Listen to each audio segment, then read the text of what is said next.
Vamos a revisar algunos textos del filósofo y teólogo alemán Agustino Martín Lutero, que impulsó la Reforma. En su texto Contra el Papado de Roma, fundado por el diablo, dice: «Yo mismo en Roma oí decir abiertamente en las calles, si existe el infierno, Roma está construida sobre él». Es decir, después del mismísimo diablo no hay peor persona que el Papa y sus seguidores. Roma, al haber sido el centro del Imperio Romano, lo fue también de la religión romana y sus dioses paganos, que a tenor de Agustín eran unos espíritus inmundos, perversos y engañosos demonios, tan procaces que tienen su mayor deleite y complacencia en oír y examinar las culpas y maldades más execrables. Entonces, que el centro de la cristiandad, que la sede de la Iglesia Católica sea la misma que la de aquella religión pagana, maligna, implica que herede a su vez, al menos simbólicamente, toda esa perversidad, y que el Papa que tiene en Roma su casa sea el máximo exponente de esa perversión, del diablo, el anticristo, dice. Aquí tenemos la convicción de que el papado es la sede de la semilla del verdadero y real anticristo. Debo al Papa tanta obediencia como la debo al anticristo. Esto lo menciona Lutero en una carta a la nobleza cristiana. Y no es solo el rechazo a la religión romana, desde luego. De hecho, esto es lo de menos. Lo principal aquí es la corrupción, la degeneración de la Iglesia, cuyo episodio más escandaloso fue la venta de indulgencias, que Lutero abominó, la perdición de la Iglesia. En Table Talk dice: «Soy totalmente de la opinión de que el papado es el anticristo, pero si alguien quiere añadir al turco, entonces el papa es el espíritu del anticristo y el turco es la carne del anticristo. Se ayudan mutuamente en su obra asesina. El segundo masacra corporalmente y por la espada, el primero espiritualmente y por la doctrina».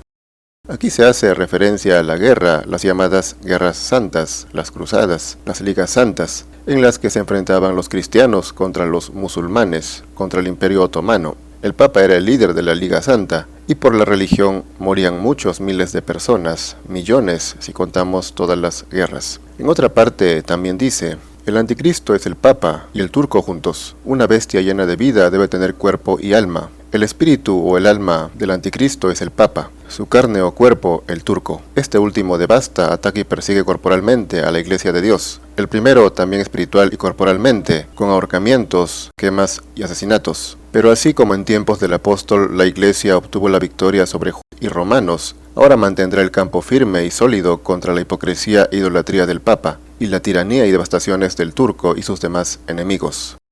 Primero se refiere a los crímenes de la Iglesia, los asesinatos y torturas que llevó a cabo en nombre de la religión. Se equivoca pues cuando acusa de persecución solo al Islam. Se olvida que el cristianismo también persiguió ferozmente a otras religiones. Ninguna fue tolerante en esa época. Luego afirma que así como antes la religión romana fue derrotada por la cristiana, ahora le toca a esta vencer al Papa, que se arroga la máxima autoridad de esa religión. Esto a los ojos de Lutero era una forma de usurpar a Dios, la autoridad de Dios.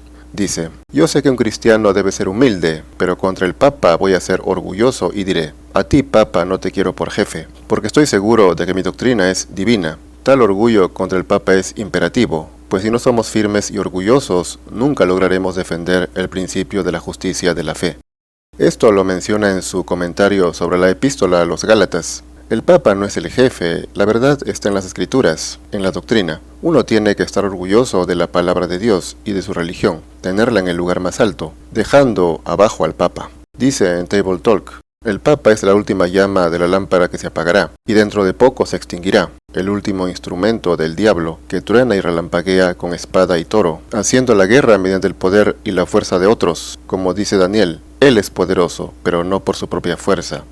Evidentemente, la fuerza del Papa viene no de Dios, sino de los hombres, de los reyes y emperadores de esa época a los cuales mandaba, fomentando guerras, enviando a la muerte ejércitos enteros para, entre comillas, defender la religión, lo cual no era sino defender a la Iglesia y al Papa, el inmenso poder del Papa. Otra razón para considerar al Santo Padre un ser perverso, ruin, despreciable, que solo defendía su propio interés. La verdad no está en el Papa ni en los cardenales, sino en el libro sagrado. Dice: «Un hombre sencillo con la Escritura tiene más autoridad que el Papa o un concilio». Esta es la convicción de Lutero: la Escritura está por encima de todo. El Papa no tiene ningún poder sobre los creyentes, que no han de confiar en él. Dice en el comentario sobre la epístola a los Gálatas: Pedro, excelente apóstol, negó a Cristo. Tales ejemplos de los que abundan en las Escrituras deberían advertirnos que no depositemos nuestra confianza en los hombres. En el papado la apariencia lo es todo. De hecho, todo el papado no es más que una simple obediencia a las personas y una farsa externa. Pero solo Dios debe ser temido y honrado. El apóstol Pedro es considerado el primer papa. Al negar a Jesús, mintió. Y no se ha de confiar en alguien que es capaz de faltar a la verdad. Así se ha pedido el propio Cristo. He aquí el conflicto. ¿Debo hacer lo que dicta la conciencia, ser fiel a mis principios, o debo hacer lo que Dios manda? Para nosotros lo más importante es lo primero, para los religiosos lo segundo, y así justifican que Dios haya castigado a un hombre justo como Job, o que haya ordenado que Abraham sacrifique a Ismael o a Isaac. El fiel creyente solo obedece, no cuestiona ni pregunta por qué. Por otro lado, que el papado sea mera apariencia y culto exterior es evidente. Hay que ver nomás cómo viven. La pompa, el lujo es innegable en el Vaticano. No solo el papa, sino los cardenales y todas las personas, como borregos, embobados mirando esa vida lujosa. ¿Acaso Jesús vivía así? Todo lo contrario, predicaba la pobreza con sus actos y no tenía tantos seguidores como el papa, pero los tenía. Sigue, honraría al papa, amaría su persona si dejara mi conciencia en paz y no me obligara a pecar contra Dios. Pero el Papa quiere ser adorado, y esto no puede hacerse sin ofender a Dios, ya que debemos elegir entre uno y otro. Elijamos a Dios. La verdad es que Dios nos ha encomendado resistir al Papa, pues está escrito, es necesario obedecer a Dios antes que a los hombres. En esa época era cierto que el Papa quería ser adorado, o al menos eso parecía. Hoy parece que ya no. Eso decían del Papa actual, Francisco, que había significado un cambio. Pero para nosotros, en esencia, fue más de lo mismo, aunque con algunos aspectos distintos, externos. Y es que para ser diferente, o hay que cambiarlo todo de raíz, o no hay que participar en esa institución del diablo, como la llamó Lutero. Si asumes un alto cargo, ya eres parte de esa degeneración, a no ser que la cambies de raíz desde que asumes el cargo. Y eso no hizo ningún papa, ni lo hará, porque él no tiene el poder para hacer todo eso, sino que sirven a entes superiores, que no son precisamente divinos. Lo mismo sucede con los presidentes electos en los países del mundo, o los primeros ministros. No tienen todo el poder para cambiar sus estados, sino que están sometidos al mismo amo. Pero bueno, sigue Lutero. Los apóstoles tenían el mismo encargo, el mismo evangelio. Pedro no proclamó un evangelio diferente ni designó a sus compañeros apóstoles. Eran iguales, todos fueron instruidos por Dios. Ninguno era superior a otro, nadie podía arrogarse prerrogativas sobre el otro. Para justificar su usurpación de primacía en la iglesia, el Papa afirma que Pedro era el jefe de los apóstoles. Esta es una falsedad descarada. Menciona esto a propósito de los que creen que el Papa es la máxima autoridad de la Iglesia o del catolicismo. Pedro, que fue el primer Papa, no era mejor que el resto de los apóstoles, o en todo caso nadie lo nombró como superior. De modo que los papas no tienen por qué creerse jefes de la Iglesia o autoridades eclesiásticas supremas. Si Pedro no fue la cabeza de los apóstoles, tampoco el Papa lo es de la Iglesia católica. Nadie le debe obediencia ni ninguna consideración mayor a la que se pueda tener por cualquier fiel creyente. Por último dice, si Pablo tenía un demonio que lo golpeaba a puñetazos y con tentaciones lo impulsaba a estudiar diligentemente las Sagradas Escrituras, yo tenía al Papa, a las universidades, a todos los eruditos y al diablo a mi alrededor. Estos me persiguieron hasta la Biblia, donde leí con asiduidad, y así, alabado sea Dios, finalmente alcancé una verdadera comprensión de ella.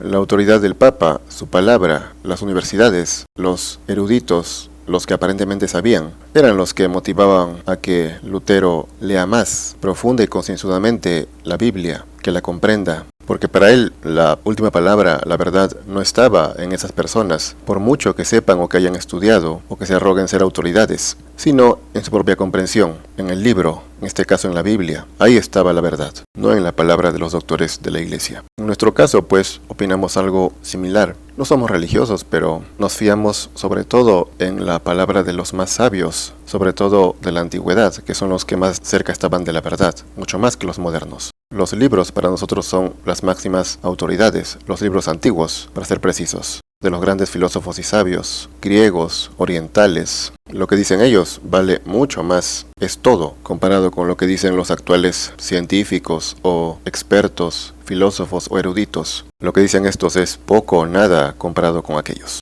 En fin, es importante recordar esta crítica al papado y al papa y a toda la institución de la Iglesia Católica en este caso, ya que en estos días solo han habido loas y fascinación ansias por saber quién será el nuevo papa, olvidando que la corrupción que denunció Lutero, aunque no es igual que antes, lo principal se mantiene, la corrupción de la Iglesia. La degeneración sigue ahí, en el Vaticano, sobre todo, parte de ahí.